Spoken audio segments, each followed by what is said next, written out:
A poor 6-year-old black girl asked a paralyzed millionaire, "If you'd trade your leftovers for a miracle, would you do it? I can make you walk again," she said. He laughed, but then everything changed. Robert Harrison, a wealthy 52-year-old white millionaire, sat in silence in his opulent yet chilly mansion on a December night, facing the huge window that looked out onto a vast expanse of snow. Thick flakes drifted gently, swirling in the pale yellow light, carpeting the grand but silent estate in a silvery, white blanket, like a fortress isolated from the world. The vast, magnificent living room, once meant to be filled with laughter and conversation, now stood eerily quiet. Robert sat motionless in his expensive wheelchair, the soulless machine that had replaced his legs for the past 20 long years. His eyes were empty and unfocused as he stared through the glass, his mind drifting back to distant memories of a life once brimming with joy and hope. He remembered that fateful day 2 decades ago when a car accident stole his ability to walk forever. Before then, Robert had been a powerful, ambitious man, admired by friends and business partners alike. He had it all: immense wealth, soaring fame, and his beautiful wife, Diana Harrison, by his side. But the accident changed everything. In the days after he learned his legs would never recover, friends and partners still visited often, but their concern quickly faded once they realized Robert had lost his power and influence. Phone calls dwindled, social engagements became rare, and then stopped entirely, leaving him in deepest loneliness. He gradually understood that in the vain world he'd inhabited, people cared only for their own interests, and no one truly shared another's pain. Worse still, the woman he had loved beyond measure left him.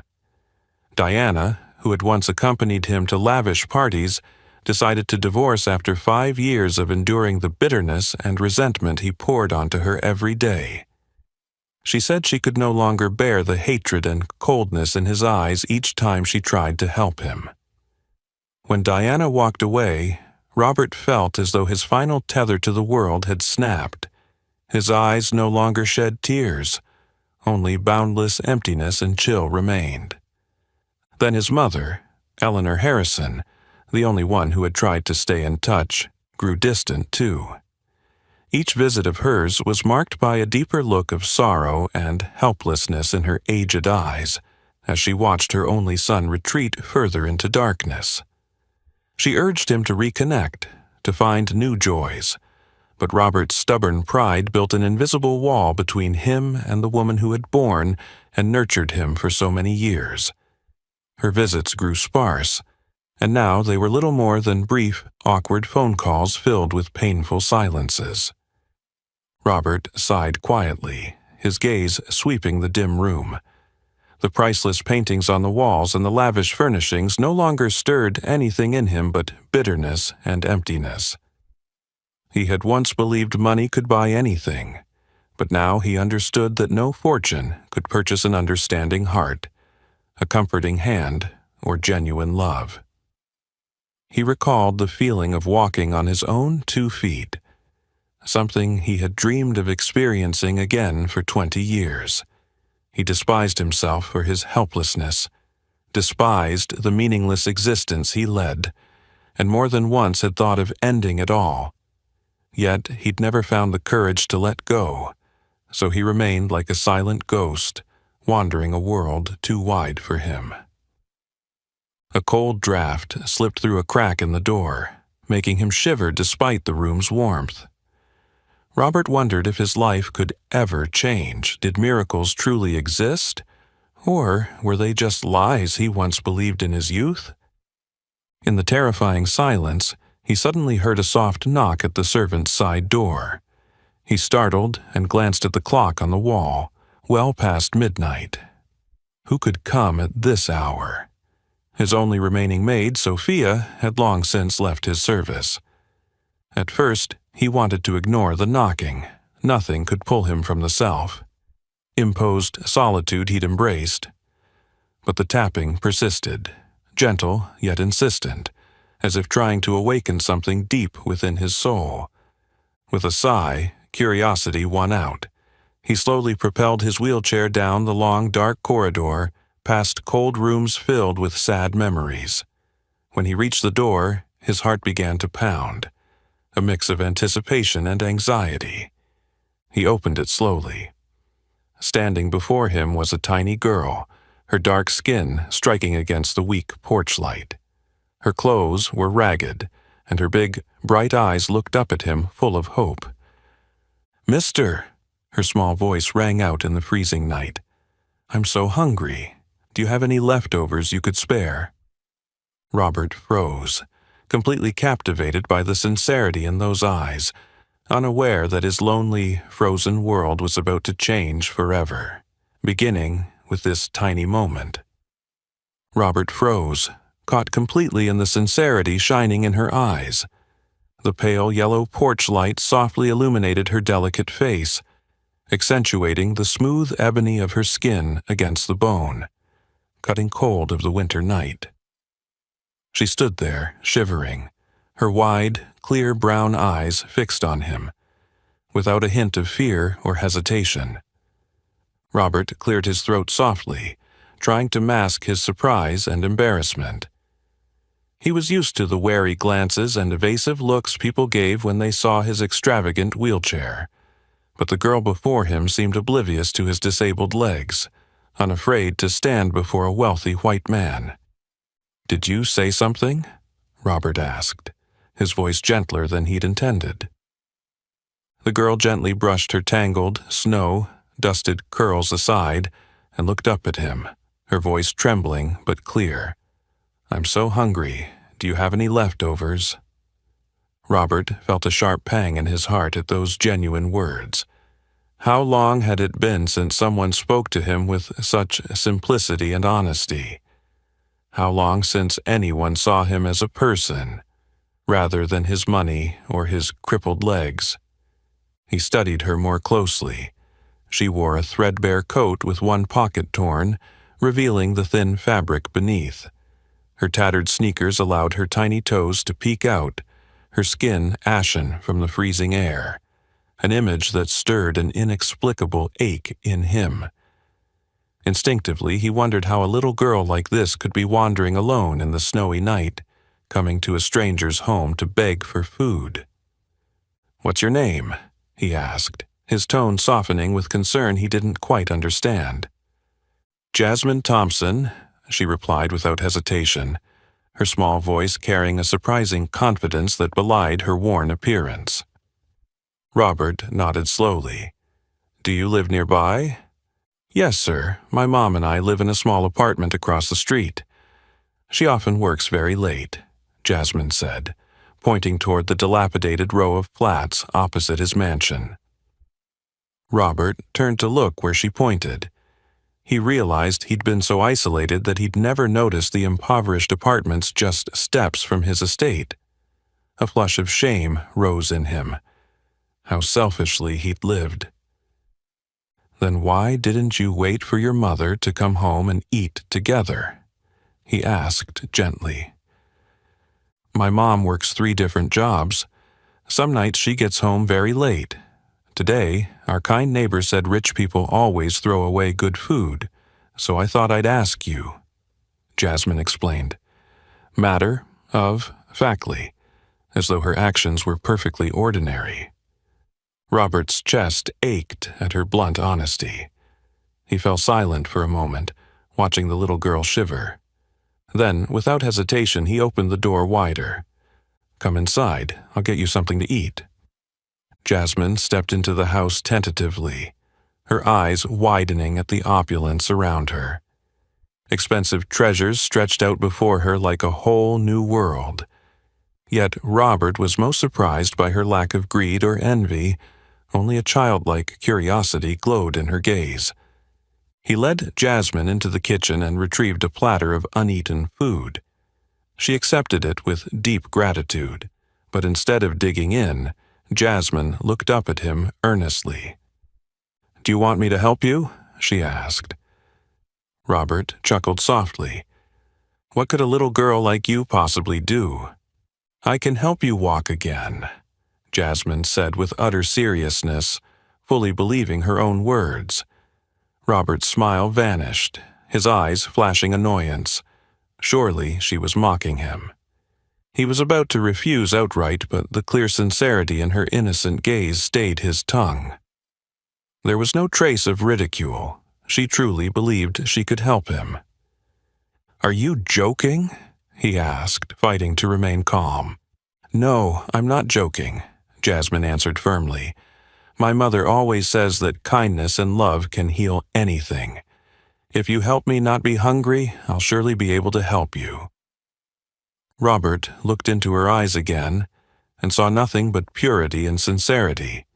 He remembered the countless doctors, renowned specialists, and costly treatments he'd pursued over 20 years, all to no avail. How could this little girl do what the entire medical world had failed to do? Yet something in Jasmine's unwavering faith stirred a spark of hope in him, something he hadn't felt in years. "All right," he whispered, "I'll agree, but only because you're hungry and cold, not because I believe in the miracles you speak of." Jasmine beamed, her smile the first warmth that had touched Robert's icy heart in years. Outside, the snow continued to fall heavily, but for the first time in 20 years, Robert felt something shift within him. And it all began with a strange little black girl on his doorstep on a freezing winter night. As the door closed behind Jasmine, Robert remained motionless in the vast living room, cradling the small flower she had just given him. He gently traced its fragile, slightly yellowed petals, yet there was a strange beauty in them, the beauty of a genuine gratitude he had long since forgotten. Robert sighed. For the first time in years, he felt a rare lightness in his chest. The next morning, when Sophia, his longtime housekeeper, arrived for work, Robert decided to tell her about the strange encounter the night before. He'd always trusted Sophia. She'd worked for his family since he was a child and had cared for him through his hardest days. So he was taken aback by her reaction. You can't trust a random child like that, especially a little black girl from that rundown neighborhood, Sophia said sternly. Who knows what she and her mother want? Maybe they know you're rich and want to exploit your kindness. Robert frowned, offended by Sophia's harsh words. He knew she held old-fashioned prejudices, but he'd never felt so irritated. Deep inside, a protective urge for Jasmine stirred.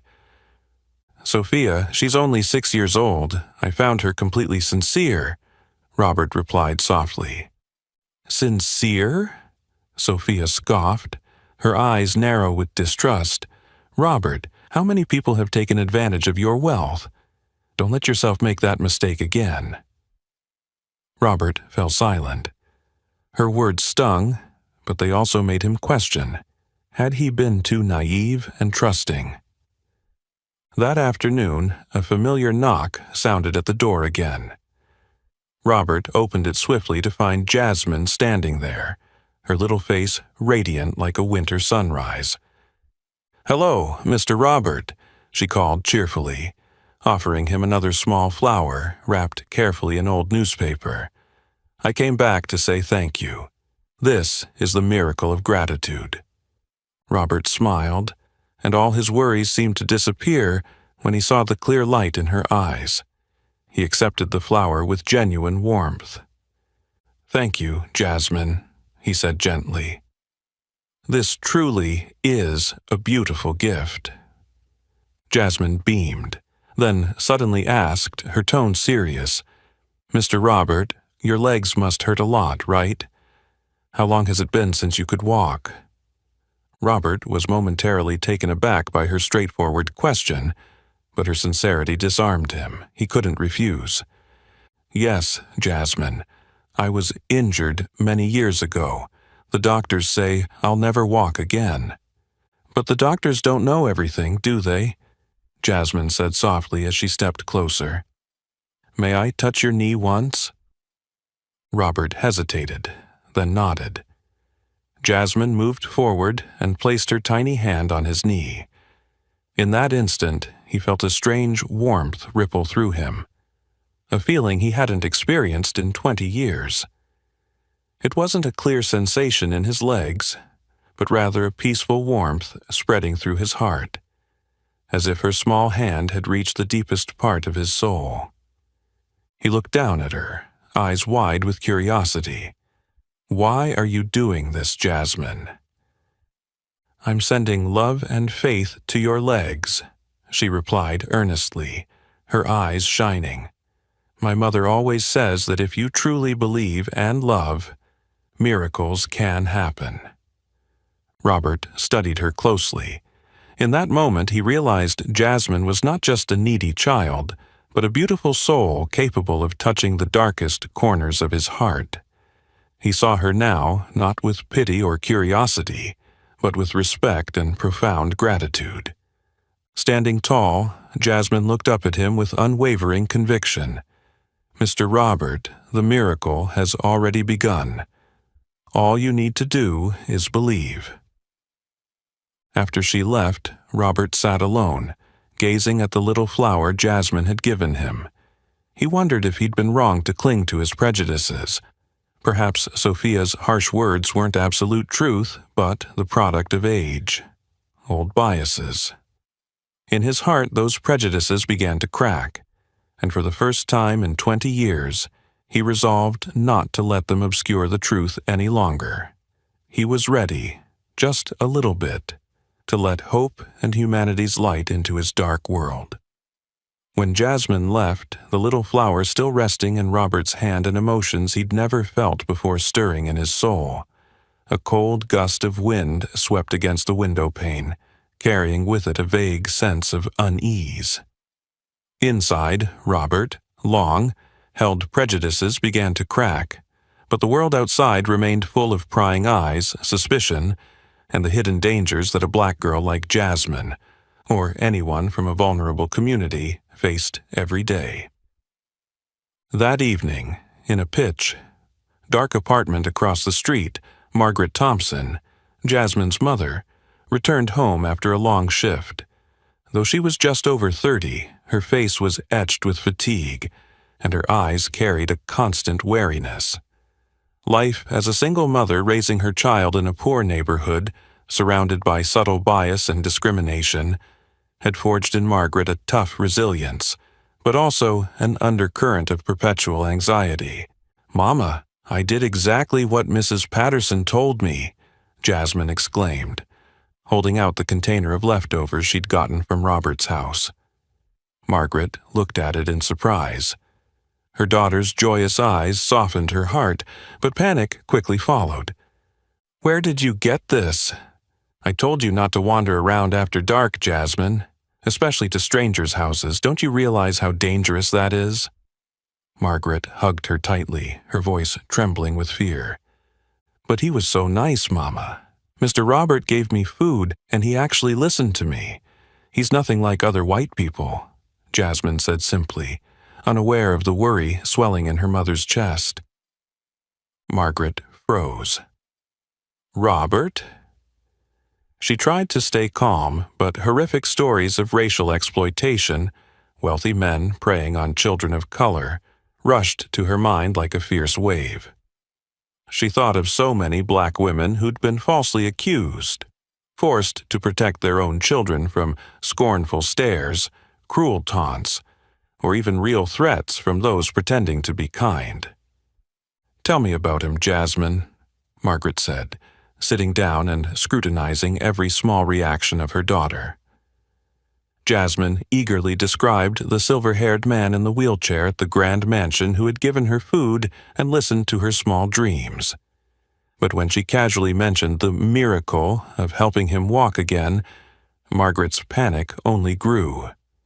"Are you sure he didn't do anything to scare you? Did he touch you or ask weird questions?" Margaret pressed, her voice hardening with both worry and anger at the thought of her child being taken advantage of. "No, he only let me touch his leg. His legs haven't worked in so long. Mama, I just wanted to help him feel less lonely, Jasmine replied softly, sensing her mother's distress. Margaret pulled her even closer, her heart a swirl of conflicting emotions. Love for her daughter, sorrow for the dangers black children face, and an overwhelming fear of a world she couldn't control. Finally, she stood silently, determined to confront Robert and protect her girl at all costs. The next morning, just as Robert was finishing breakfast, a rapid knock came at the door. When he opened it, he found a slender black woman with fierce eyes, Margaret Thompson, standing on his doorstep. "You must be Robert Harrison," Margaret said, her voice steady despite her nerves. "I'm Jasmine's mother. I want to know what you did with my daughter last night." Robert was taken aback but quickly recognized the worry in Margaret's gaze. He gently invited her inside and explained everything that had happened, from Jasmine's request for food to their conversation. Yet the atmosphere between them grew tense as Margaret's long-standing defenses kicked in. "Do you know what people say about wealthy white men and poor black girls? Do you know how scared I was to see my daughter walking into your home alone in the middle of the night?" Margaret said, her tone firm, but shaking with the pain of a single mother who'd endured too much. "You won't be the first man to promise good things and turn them into a nightmare for a child of color, Mr. Harrison." Robert hesitated, then replied slowly, "I understand your fear, Margaret, but Jasmine is the first child to make me feel human again. I never had ill intentions toward her. I only wanted to help." Margaret looked him squarely in the eyes and saw not pity or dark desire, but loneliness and a yearning to be trusted. Yet she still wasn't ready to lower her guard. "If you truly have nothing to hide, I want to see where you live for myself. I'll come here with Jasmine, and only when I feel safe will my daughter come back. Do you agree?" she asked. Robert nodded without hesitation. "You and Jasmine are always welcome here. If I ever give you cause for doubt, tell me. I don't want anyone to feel afraid in this house again." Margaret studied Robert for a long moment, then gave a small nod. In that instant, both realized that, despite the barriers of past fear and societal prejudice, the courage to speak openly could forge a new path forward, however fraught with doubt and pain.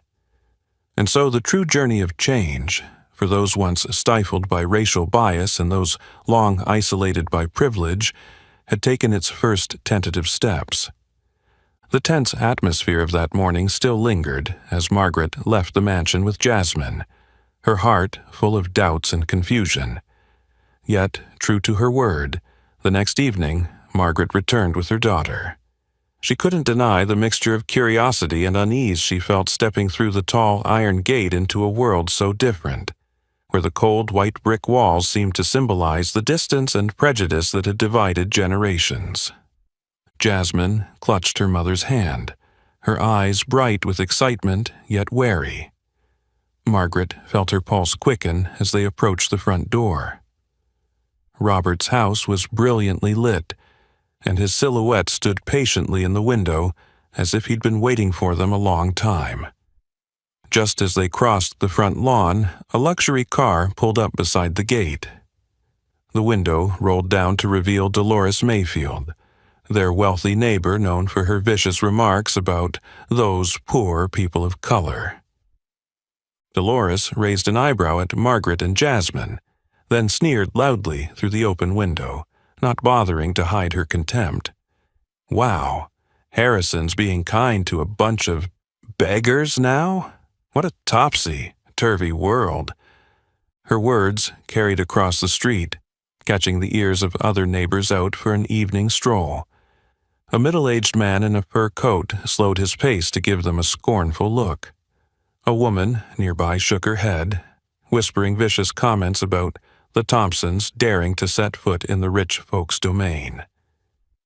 Margaret heard it all, each cruel remark like a dagger to her pride. Jasmine squeezed her hand tighter, her eyes flicking anxiously to her mother. But Margaret lifted her chin and quietly led her daughter forward into the mansion's doorway, her heart pounding with turmoil. She knew that a single moment of hesitation could make her child a target of the silent hatred and hidden violence that prowled this place, where people of color were only allowed to do menial work, never to be treated as honored guests. The door swung open to reveal Robert, his face bright with a rare warmth. He gently invited them into the living room, ignoring the hostile stares outside as a silent act of protection. Today, he had prepared the room meticulously. The chairs arranged neatly, a pot of steaming tea on the table, and a small pastry placed just so, an unassuming but heartfelt welcome. "Thank you for trusting me again, Margaret." "Hello, Jasmine. I'm so glad you're here," Robert began, striving to ease the tension. Margaret sank into a chair, her eyes still alert but noticeably softened. Jasmine, however, could barely contain her excitement. She darted around the room, taking everything in, then ran back to her mother and whispered, "Mama, Mr. Robert is so lonely. I think he needs us, and we need him too. Here, nobody calls me a nuisance." Margaret's heart ached. Despite the alien and judgmental glances, Jasmine had found a rare peace beside this man. As Jasmine busied herself with the pastry, Robert turned to Margaret, his eyes shining with sincerity and a touch of nervousness. "I know this may seem sudden, but I truly need someone by my side. This house is too large, too cold, and I can't manage everything on my own. I've talked to my lawyer about hiring a housekeeper, but no one stays long. Jasmine has given me something I thought I'd lost, faith and a sense of purpose." Margaret fell silent. In Robert's gaze, she saw genuine loneliness, not pity or ulterior motives. Yet bitter memories of the past made her hesitate. "Do you really think this is that simple? Aren't you afraid of the rumors out there? Afraid people will say you're harboring my daughter for some impure reason?" she challenged. Robert nodded slowly. "I used to live for society's approval, and it left me crippled in both body and spirit. I don't want to live that way anymore. If you'll have us, I'd like to invite you both to stay here, at least until your lives settle. I ask for nothing in return but your trust, your friendship, and, if you'll allow it, a sense of family." Margaret was silent for a long time. She knew this opportunity, a safe home, steady meals, a brighter future for Jasmine, was something she'd barely dared to dream of. Yet her pride as a poor black woman, hardened by years of humiliation and scorn, rose up in conflict. She recalled countless moves forced by landlords who threw her out because of her skin color, the fear of walking alone late at night with no one to protect her, the tears she'd seen in Jasmine's eyes when classmates excluded her. All of it swelled in her heart now. Finally, Margaret squeezed Jasmine's hand and looked Robert in the eye. "If you truly want to share your home, I have 3 conditions. First, Jasmine's needs come first. Second, I will help manage the household. We will not be freeloaders. Third, if someday you want us to leave, just tell me, and we will go, with our dignity intact." Robert smiled, feeling a genuine warmth in his chest for the first time in years. "I promise." Outside, the hostile stares and gossip continued, but inside that door, for the first time in a long while, 3 strangers chose to trust one another, staking their lives on a bold decision that would change their fates forever. No sooner had the mansion doors closed behind them than the whispers and unhidden stares of neighbors and Robert's old acquaintances continued to echo outside. News that, That black family moved into the millionaire's house, spread through the upscale neighborhood like ink in clear water. And within days, the undercurrents of prejudice had flooded the home where three people were only beginning to build their first measure of peace. Robert, Margaret, and Jasmine's shared life began in a swirl of strangeness. Margaret awoke before dawn to tend the kitchen and manage the household. Jasmine bounded through the grand rooms, filling emptiness with the laughter of childhood. But that happy atmosphere was soon strangled by countless skeptical glances and poisonous words beyond the walls. Anonymous letters started appearing at the gate, full of venomous warnings. "They'll bleed you dry. Those black folks are here to exploit you. Poor Harrison, fooled so easily." Dolores and her wealthy friends openly gossiped about Robert's downfall at the golf club, delighting in the fall of a man once a symbol of high society, now a laughingstock. People who once bowed to Robert now avoided him on the street, muttering derisively behind his back. Some old acquaintances even sent pointed emails about the dangers of trusting people of color. All of it left Robert discouraged, while Margaret grew tense and angry, especially every time she saw her daughter peeking nervously through the curtains, guessing whether a police officer might call to question why a stranger was living in Robert's home. Tensions peaked one Saturday morning when Eleanor Harrison, Robert's mother, appeared at the mansion gate. Draped in an elegant coat and walking with determined steps, she swept a stern gaze across the familiar house, now transformed by the presence of two black women. Robert was guiding Jasmine through a drawing lesson in the living room when the doorbell rang. He watched his mother's face on the security monitor, her expression unreadable but tense. When he opened the door, Eleanor offered no greeting, only a cold look directed at Margaret preparing breakfast in the kitchen. "Mother, this is Margaret and Jasmine. They're guests, and now family to me," Robert said, introducing them. Eleanor didn't even glance at Margaret. She turned her gaze to her son. "Robert, aren't you ashamed? You've let these two strangers, different class, different color, live in this house? What were you thinking, letting them take over the kitchen your mother once tended with her own hands?" The room seemed to freeze.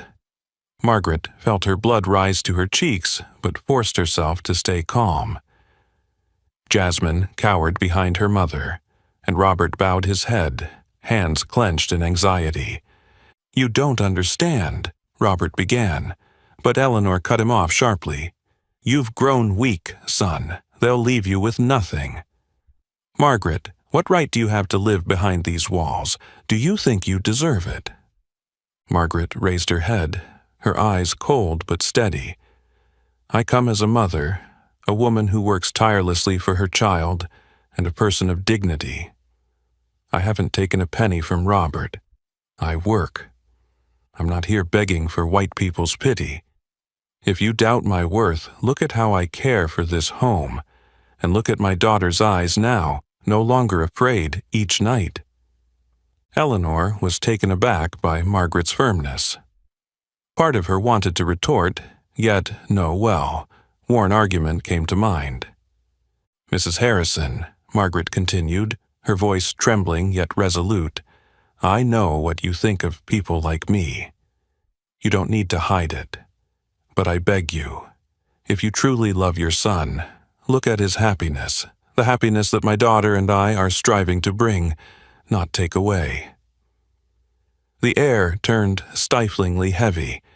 Jasmine gripped her mother's skirt, watching every word and movement.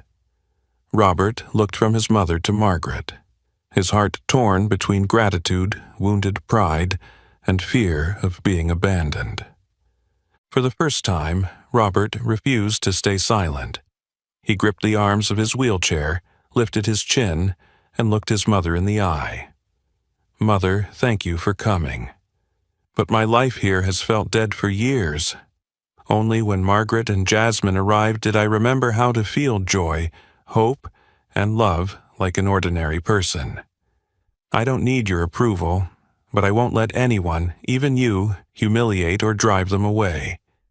This is my home and I want them to stay." Eleanor fell silent. Her face wavered between wounded pride, sorrow, and bewilderment at her son's newfound strength. She turned away, tears glistening in eyes she tried to hide. In the small kitchen, Margaret exhaled deeply. Jasmine wrapped her arms around her mother, and Robert turned to his family, his eyes filled with both gratitude and regret for the hardships they'd endured. But from that moment on, the walls dividing these three strangers began to crack wide open. And though the prejudice outside remained unrelenting, behind those doors a new family was taking shape. Stronger and more resilient than any insult could ever destroy. The tension in Robert's house after that fierce confrontation with Eleanor had eased somewhat, though the atmosphere was no longer as pristine as it had been at the very beginning, and nor was it as stifling as before. Even though prejudice still ran rampant outside, a small seed of peace had begun to sprout behind those doors. Margaret moved quietly about her chores. Jasmine chattered happily with Robert, and Robert, for the first time in years, began to look forward to those fleeting moments spent with the two of them. With her boundless energy and innocent faith, Jasmine had breathed new life into Robert's world. Every morning she would knock on his door, bubbling over with strange dreams she'd had, or tug him into the garden to try lifting your leg a little just for fun. At first, Robert would laugh it off, assuming it was a child's game from someone who could never understand an adult's despair. But strangely, each time Jasmine gently touched his knee, each time she patiently massaged his calf, he felt something different. A faint tingling at first, then a subtle warmth, and even a brief pinch of pain, just like the years when his legs still served him. One night, lying in bed, he felt his foot twitch ever so slightly, the first sensation in nearly 20 years. He thought he must be dreaming. The next morning, Jasmine watched him quietly, then grinned mysteriously. "I told you, the miracle is real, if you dare to believe." Margaret stood behind them, moved yet fearful. Happiness had never come easily for her. She managed the household in silence, endured the harassing phone calls, and bore the whispered slanders with patience. Yet, when she saw Robert beginning to lift his leg under his daughter's encouragement, she understood that hope, even the most fragile kind, could still save a person. After a week, Robert decided to undergo another neurological exam, partly to reassure Margaret, partly because he feared he might be experiencing nothing more than a happy hallucination. Dr. Emily Richards, a renowned neurologist who had followed his case for years, greeted him with a look that was half sympathy, half wariness. "Mr. Harrison, I'm surprised to see you so soon. What's on your mind?" Dr. Richards asked, dusting off his decades, old files. Robert hesitated, then described the strange sensations, the vivid dreams, the moments his legs seemed to wake up. Dr. Richards proceeded with careful reflex tests and an MRI scan. During the exam, her eyes flicked several times toward Margaret and Jasmine waiting in the hallway, an expression of suspicion and thinly veiled mistrust on her face. An hour later, Emily delivered her verdict. "Your spinal nerves do show signs of measurable recovery. I've never seen anything like this in my career. However, I can't rule out a psychological component. These improvements might stem from suggestion or, I'm sorry to ask, but has anyone been altering your medication or treatment protocol?" Robert blinked in surprise. "What do you mean?" Dr. Richards fixed her gaze on Margaret, then on Jasmine. "I have to ask. Some families or caretakers have been known to manufacture false signs of improvement for personal gain or to control assets. I know this sounds extreme, but with wealthy patients, such things can happen. Are you fully in control of your medication and finances, Mr. Harrison?" The room grew heavy with tension. Margaret's cheeks flushed with a mix of shame and anger. Jasmine looked up at the doctor, innocent and unaware of the implication behind her words. Robert took a slow breath and replied, his voice cold. "I oversee everything. Margaret never touches my meds, and Jasmine is just a child." Though still doubtful, Dr. Richards could not refute the test results. "Regardless, this is highly unusual. I'll continue to monitor you. And, if you don't mind, I'd like to bring in independent experts for a second opinion." Robert agreed, but a surge of indignation and humiliation welled up inside him. He thought of all that Margaret and Jasmine had already endured, and now he, too, was being pulled into society's poisonous circle of suspicion whenever someone crossed class lines. What no one knew was that this very examination would spark a brewing storm. A nurse, casually remarking on Robert's miraculous recovery, confided in an acquaintance, none other than Diana Harrison's secretary. Diana, once the epitome of high society, now struggling financially after the divorce, saw her chance. In her mind, Robert's kindness had been naive, and Margaret and Jasmine's presence in the mansion a sinister ploy to seize his estate. Wasting no time, Diana hired a lawyer, gathering evidence to launch a legal offensive under the guise of protecting her vulnerable, disabled ex-husband from predatory opportunists of color. Outside, the winds of prejudice and personal interest were gathering strength. But in those final days of winter at the Harrison estate, Jasmine still came each morning to Robert's side, gently placing her small hand on his knee and whispering, "Today, let's try lifting your leg again. Miracles require a bit of courage."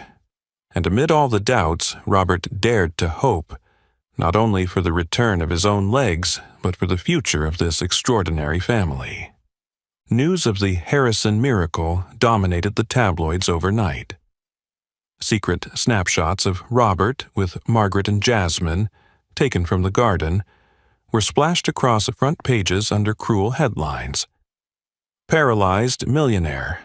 Hypnotized by mysterious black girl. Ex-wife warns, don't let yourself be mined by those street kids." The papers gleefully dug into Margaret's poverty and skin color, twisting the facts to satisfy the public's malicious curiosity.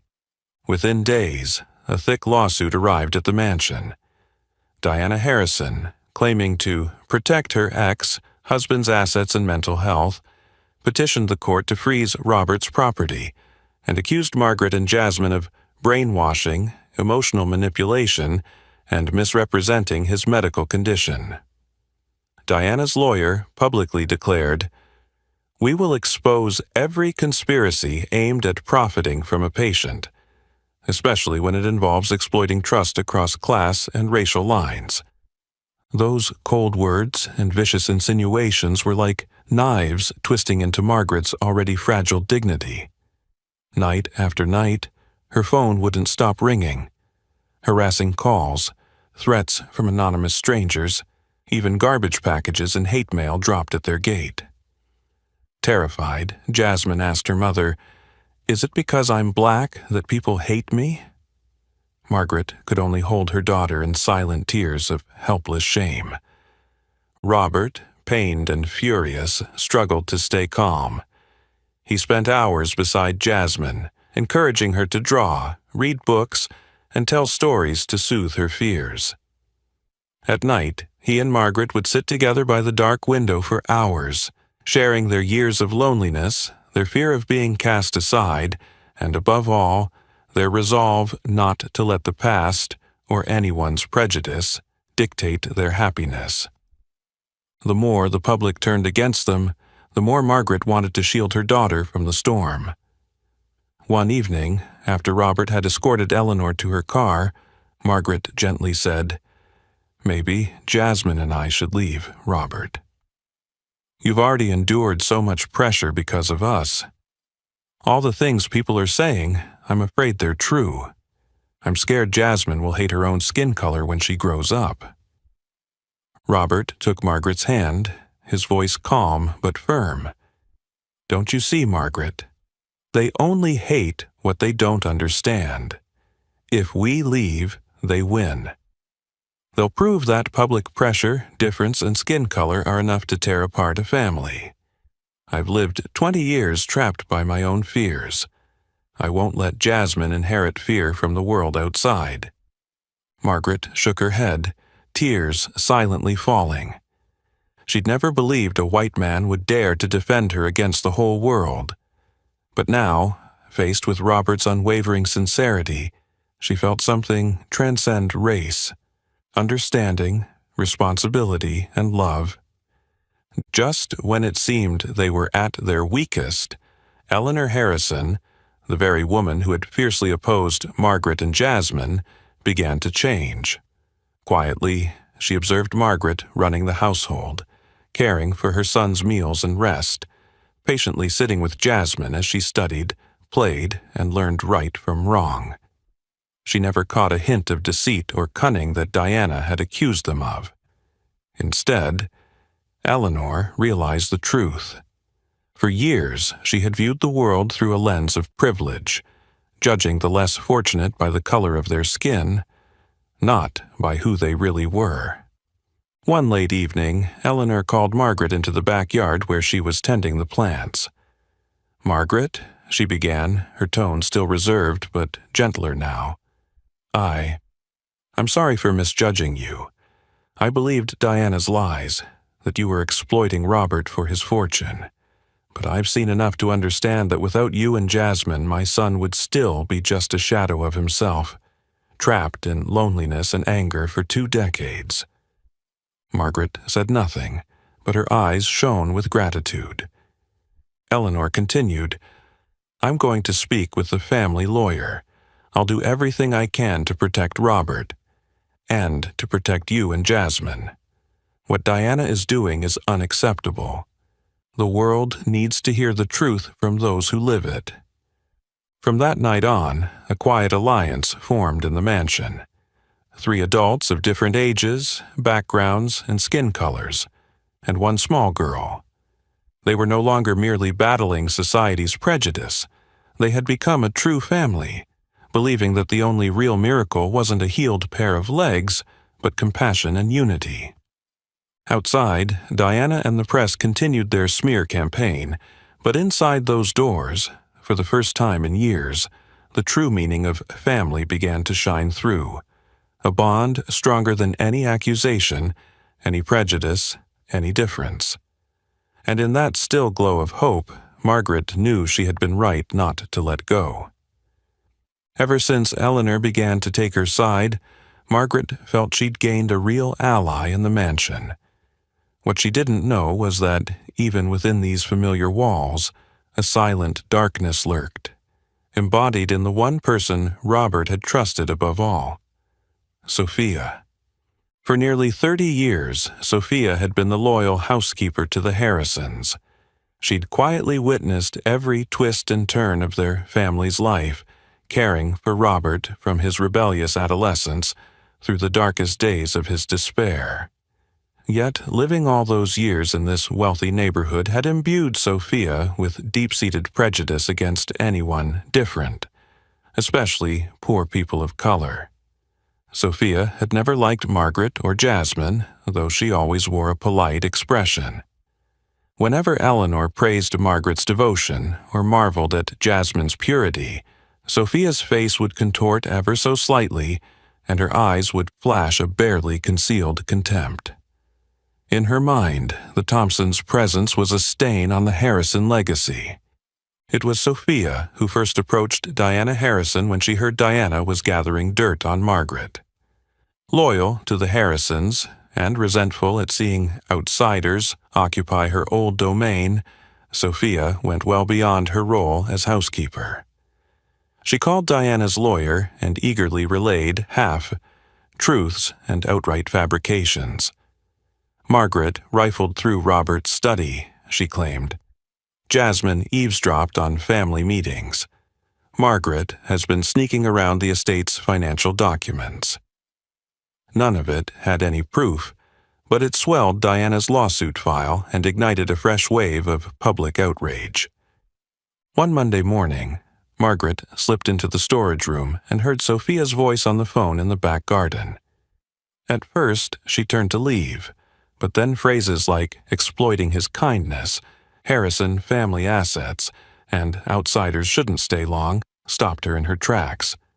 She crept closer to the doorway and heard Sophia say, "I told you, Diana. Margaret isn't as innocent as she seems. First, she came begging for leftovers, and now she's clinging to Robert's wealth. I see it all. If you need more details, I'll keep feeding them to your lawyer." Margaret's hand clenched into a fist, tears burning her cheeks with anger and humiliation.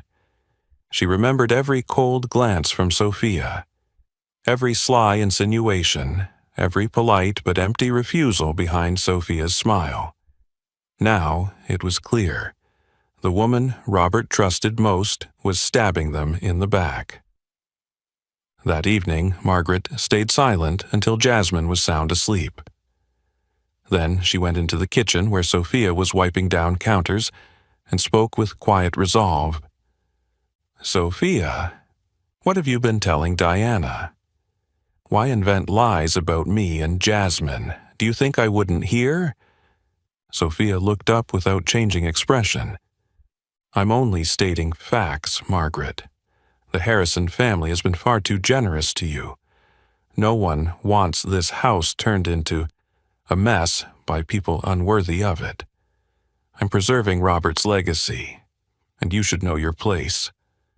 Margaret's hands trembled with rage, but she forced herself to keep her voice steady. "You know I have never touched anything that didn't belong to me. I only ever try to do my work honestly and protect my daughter from the very prejudices you're spreading. Do you even realize how much harm you've caused?" The confrontation grew more tense when Robert happened to walk by and caught the end of their exchange. He froze in the doorway, eyes wide, looking between the two women to whom he owed so much, each in a different way. "What's going on here?" he asked, his voice hoarse with emotion. Margaret turned to him, tears streaming down her cheeks. "Sophia has been feeding Diana information to bolster her lawsuit, spreading lies about me and Jasmine. She's doing it not to protect you, but because she hates us for being black." Sophia did not flinch. Her eyes blazed with stubborn anger. "I'm doing what's necessary to protect the family's inheritance. Robert, can't you see? She'll strip you of everything." Robert stood rooted to the spot. For decades, Sophia had been his closest confidant after his mother. She had tended to his wounds, both physical and emotional, when the world abandoned him. But now he could not deny the truth. Margaret's words had peeled away all his lingering doubts that long-standing loyalty could be driven by fear of difference, by unconscious bigotry soaked into one's bones. The room fell into a heavy silence. Robert lowered his head, torn between past bonds and present reality, between a lifelong caretaker and the new family he had fought so hard to protect. Finally, he lifted his gaze and spoke to Sophia in the cool, firm tone of a true head of household. "Sophia, I thank you for all the years you've cared for this family. But I cannot tolerate any prejudice, any slander, or any betrayal within my home. If you cannot live in this family under these terms, I must let you go. This decision is not only for Margaret and Jasmine, it is for me. I choose to live by my conscience." Sophia was struck silent, her elderly eyes filling with tears. She knew in that moment that everything had changed forever. That night, for the first time in years, Robert sat long by the dark window, mourning the fragment of his past he had lost, yet feeling a strange peace in knowing he had finally chosen the side of justice and the truth of his own heart. After a night spent wrestling with the ghosts of his past, Robert woke to a heavy heart. The mansion felt strangely silent without Sophia's familiar footsteps. Only memories and faint echoes of laughter remained, reminders of all the trials they had faced together. He realized he hadn't just cut loose a piece of his childhood. He'd brought an end to an old era. An era in which prejudice, even when wrapped in loyalty, served as an invisible jail for the human heart. That morning, he summoned Sophia to his sunlit study. Robert noted how much she'd aged since their first meeting. "Sophia," he said softly, "I know you believed you were protecting me and my family. But your fear and prejudice have hurt innocent people. No one in this house can be truly happy if we harbor hate. I'm grateful for your years of service, but as of today, I must say goodbye. You deserve to spend the rest of your life somewhere that brings you peace and honors your worth." Sophia said nothing, bowed her head, and slipped away in silence, tears glistening in her eyes. Tears of someone caught between two worlds. Robert stood at the window long after she was gone, feeling both a pang of sorrow and a lightness of relief. He knew this was the right decision, not just to protect Margaret and Jasmine, but to free himself from the toxic cycles of his past. Yet beyond the mansion walls, the storm raged on. Diana's lawsuit had officially landed in court, transforming what was once a private family quarrel into a high-profile legal spectacle covered by the press. Editors and pundits competed to portray Robert, the paralyzed husband and alleged victim of a racial conspiracy, and Margaret, the mysterious woman painted as a heartless gold digger. Every act of kindness that Margaret and Jasmine had shown Robert was twisted into fodder for social, media outrage, fanning the embers of racial animus. In the courtroom, Diana arrived in elegant defiance, flanked by a battalion of lawyers. She paraded Sophia's accusations of Margaret's shady dealings, produced financial records and doctored images to sully the mother and daughter's reputations, and declaimed at length about her duty to protect her ex-husband, the pain of someone who once shared Robert's life, and the dangers a vulnerable man faces when manipulated by outsiders. When Robert took the stand, he faced a barrage of nasty questions. Did you sign over property under Maggie's threat? Has little Jasmine accessed your personal files? Have you ever suspected emotional manipulation?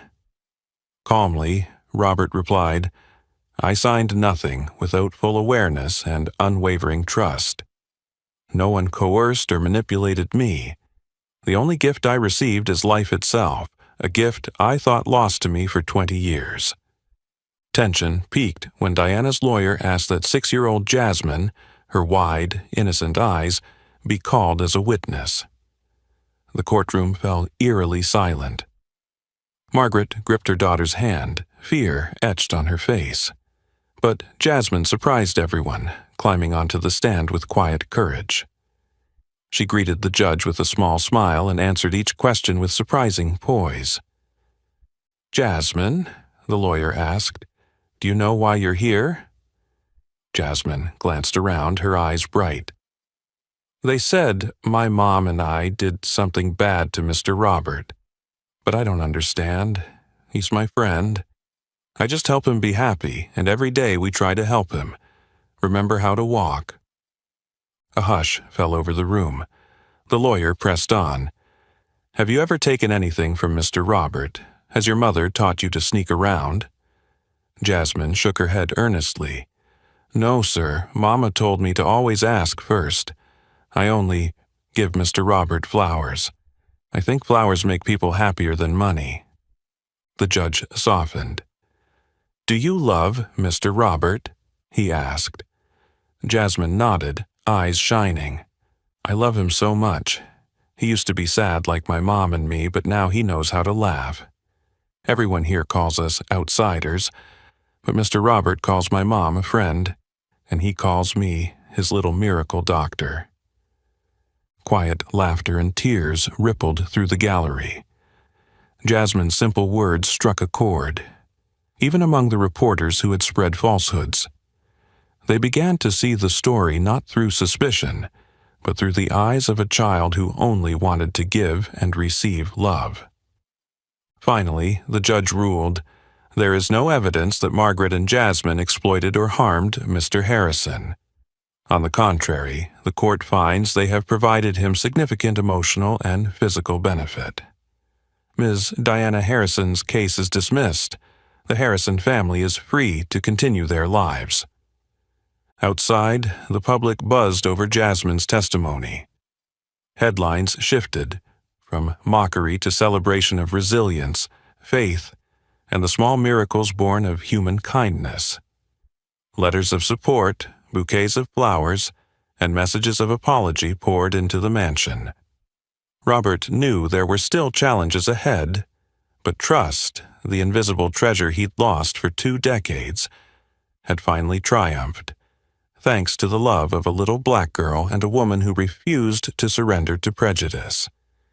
And in that moment, Robert understood that it was not legs nor money, but faith in decency that holds the true power to resurrect a soul. After Jasmine's moving testimony, the courtroom fell into an almost unbelievable hush.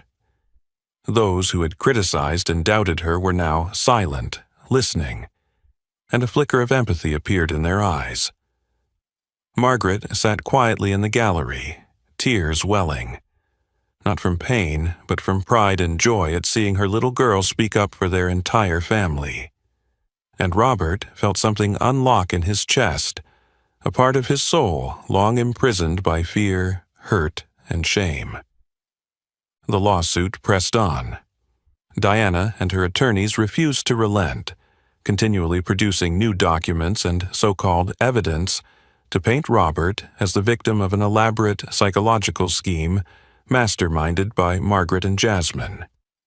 The media buzzed again, ready to pivot at a moment's notice for the next sensational headline. But this time, the tide was turning. That day, the courtroom was packed to capacity.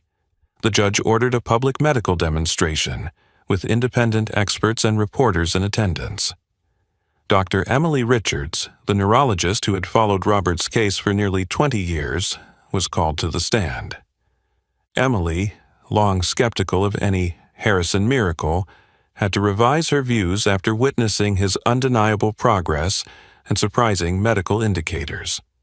Before the bench, she declared firmly, "Initially, I believed Mr. Harrison's improvements might stem from psychological effects or suggestion, but recent exams confirm real, medically remarkable recovery in his motor function and neural reflexes.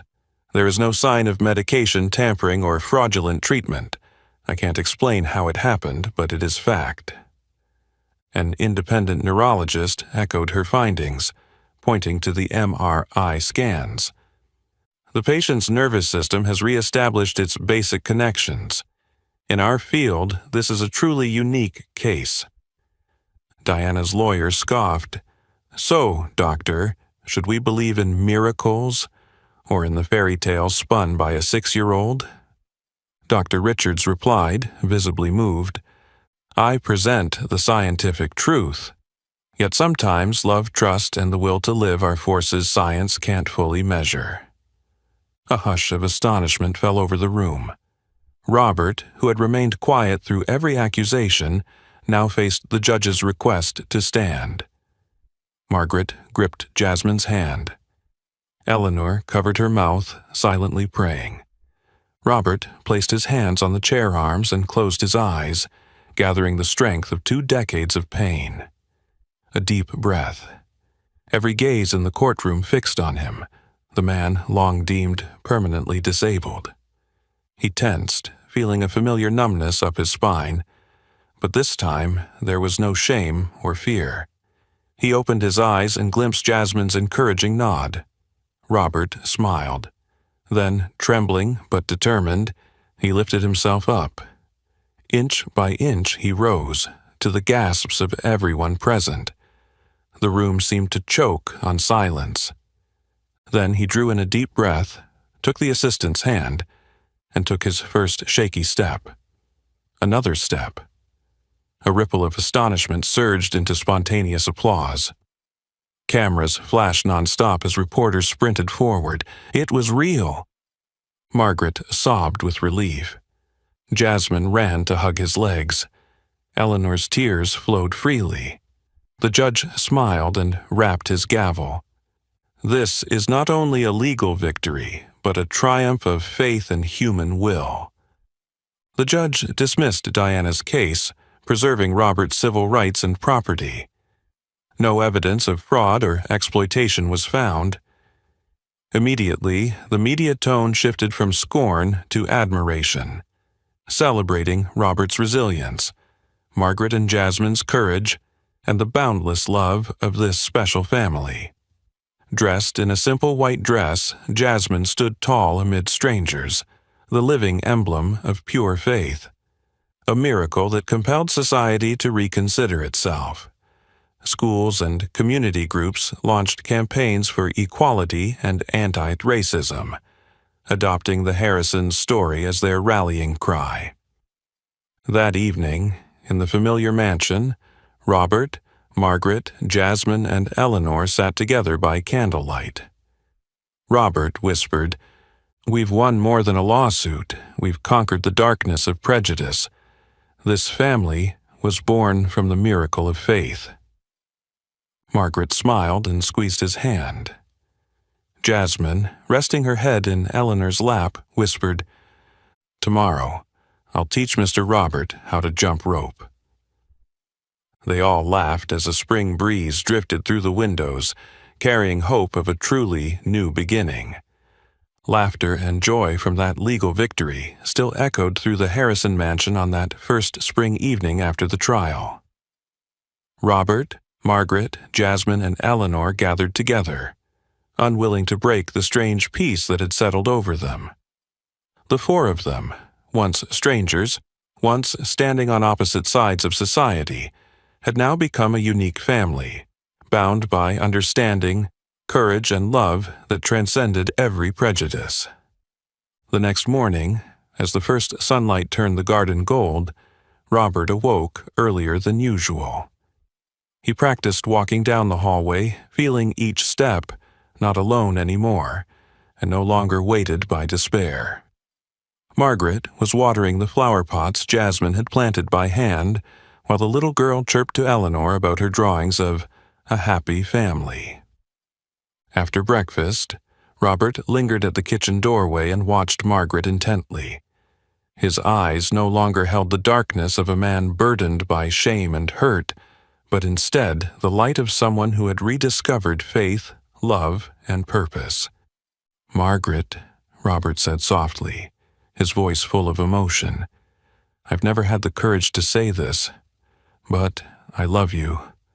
Not just because you saved my legs, but because you saved my soul, because you believed in me when the world had turned away, and taught me what a real family looks like."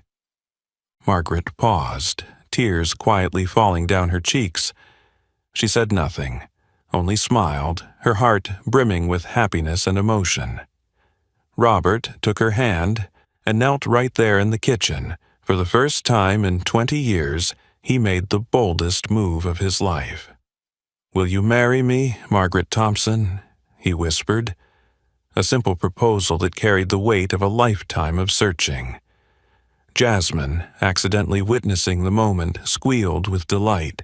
She ran forward to hug her mother and Robert, while Eleanor hovered at the doorway, wiping away tears, partly regretful, partly proud that her son had finally found true happiness. That very day, Eleanor sought out Margaret and Jasmine as the two of them tended the garden. She hesitated, her gaze seeming to reflect on years of her own past. "Margaret, Jasmine," Eleanor began, in a voice softer and more genuine than ever before. I I want to apologize to both of you. Perhaps I judged you too harshly, viewed you through the lens of my past and the unrecognized privilege I held.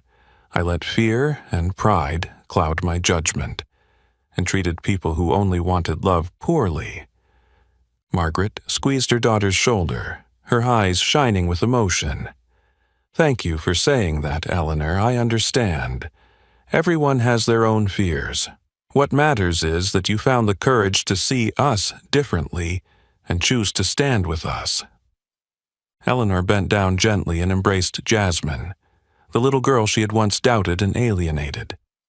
From now on, I will protect both of you, just as I have always protected Robert, she whispered. Jasmine looked up and hugged Eleanor tightly, her smile reflecting rare happiness.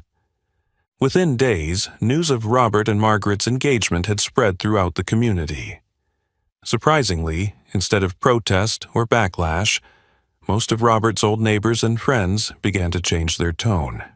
Many sent flowers, congratulatory cards, and heartfelt apologies after the trial. Some even publicly expressed support on social media, admitting they had been wrong to heed blind prejudice. The local nonprofit reached out to Margaret, inviting her to collaborate on projects supporting disadvantaged women and children.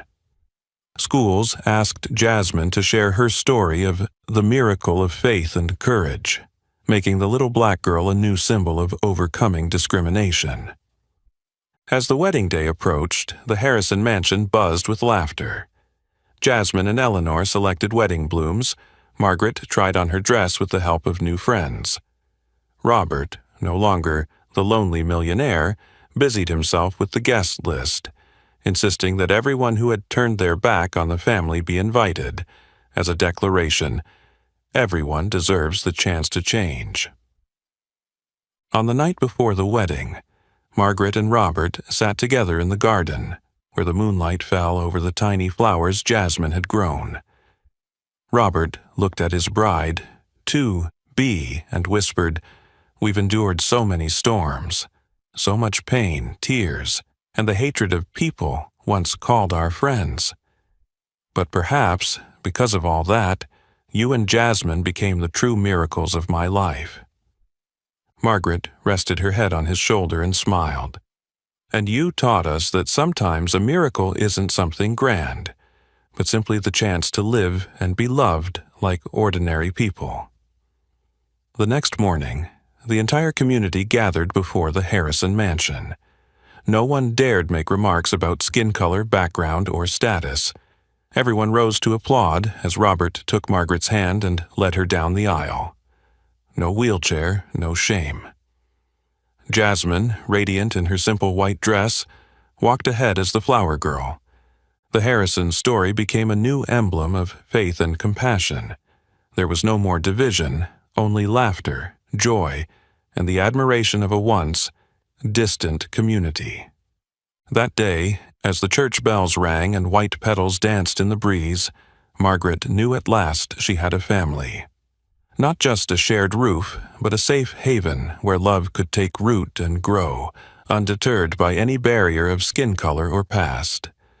The church bells rang out across a brilliant spring morning, heralding not only a moment the three residents of the Harrison mansion had dreamed of, but a wake-up call for the entire community. Today, Margaret, in her simple yet pure wedding gown, walked hand in hand with Robert, the man who had once despaired that he'd never stand again, as they took steady steps along the old tiled aisle of the grand church. Every gaze following them was no longer one of suspicion, but admiration, respect, and even remorse. Little Jasmine, proud in her white flower girl dress, gently scattered petals ahead of them. Her radiant smile, as bright as the morning sun, embodied innocence, bravery, and unshakable faith.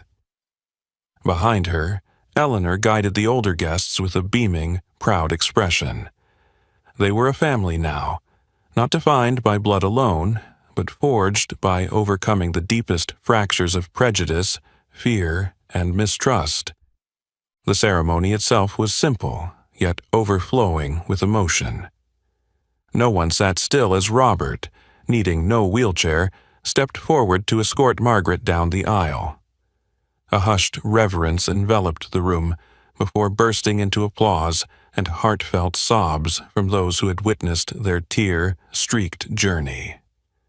When it came time for his vows, Robert looked into Margaret's eyes that held the weight of past hurts, regret, gratitude, and above all, profound appreciation for the woman who had weathered every storm with him.